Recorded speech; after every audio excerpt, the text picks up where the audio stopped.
C'est quoi une agression sexuelle? Une agression sexuelle, c'est quand une personne impose à une autre personne un acte à caractère sexuel avec son propre sexe.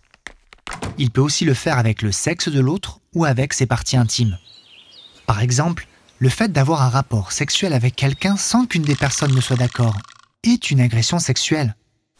Caresser, embrasser, masturber sans qu'une des personnes ne soit d'accord est aussi une agression sexuelle. Il peut aussi y avoir agression sans qu'il n'y ait de contact physique entre les deux personnes. Voir quelqu'un se masturber sans être d'accord pour le voir, se faire prendre en photo nue, se faire harceler avec des insultes d'ordre sexuel, être forcé à regarder un film pornographique, toutes ces choses sont des agressions sexuelles. En revanche, ces actes ne sont pas considérés comme des agressions à partir du moment où les personnes sont d'accord pour les faire. C'est ce qu'on appelle le consentement. Consentir à quelque chose, c'est accepter librement de le faire sans y être contraint ou forcé. Parfois c'est facile de dire non, parfois c'est très difficile, car on a peur. On a peut-être été menacé, ou peut-être que c'est juste parce qu'on veut faire comme tout le monde, ou qu'on est amoureux. Parfois encore, on ne peut pas dire non parce qu'on n'est pas en état de le faire, comme quand on a trop bu. On pense souvent que les agressions sexuelles n'arrivent qu'aux filles, mais les garçons en sont eux aussi victimes. En fait, ça peut arriver à tout le monde, même à des jeunes enfants. La plupart du temps, les personnes qui commettent ces agressions sont des proches, des gens que l'on connaît.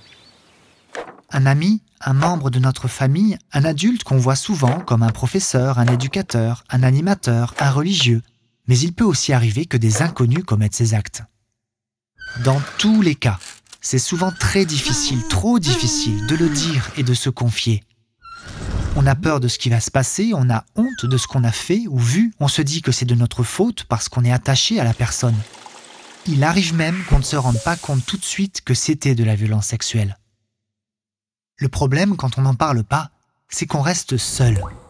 Seul avec les conséquences que les violences peuvent avoir, comme la peur, la tristesse, la colère, la honte, la culpabilité, voire même l'envie de mourir. En France, les infractions à caractère sexuel sont interdites par la loi. Un adulte n'a pas le droit d'avoir des relations sexuelles avec un jeune de moins de 15 ans. Après 15 ans, s'il est d'accord, un adolescent peut avoir des relations sexuelles avec un adulte, sauf si cet adulte est un membre de sa famille, si c'est une personne qui s'occupe de lui, comme un prof, un moniteur, ou enfin s'il existe une trop grande différence d'âge entre eux. Si tu vis ou si tu as vécu des violences sexuelles ou si tu as connaissance que quelqu'un vit ces violences, le mieux, c'est d'en parler à une personne en qui tu as confiance. Elle pourra t'aider pour savoir quoi faire.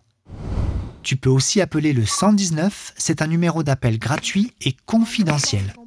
Les personnes au téléphone sont habituées à ces situations et peuvent répondre à tes questions. Tu peux aussi aller au commissariat de police ou en gendarmerie. Une de leurs missions est d'entendre les personnes, même mineures, et de protéger les victimes. Parce qu'en parler, c'est le meilleur moyen pour que ça s'arrête et être aidé.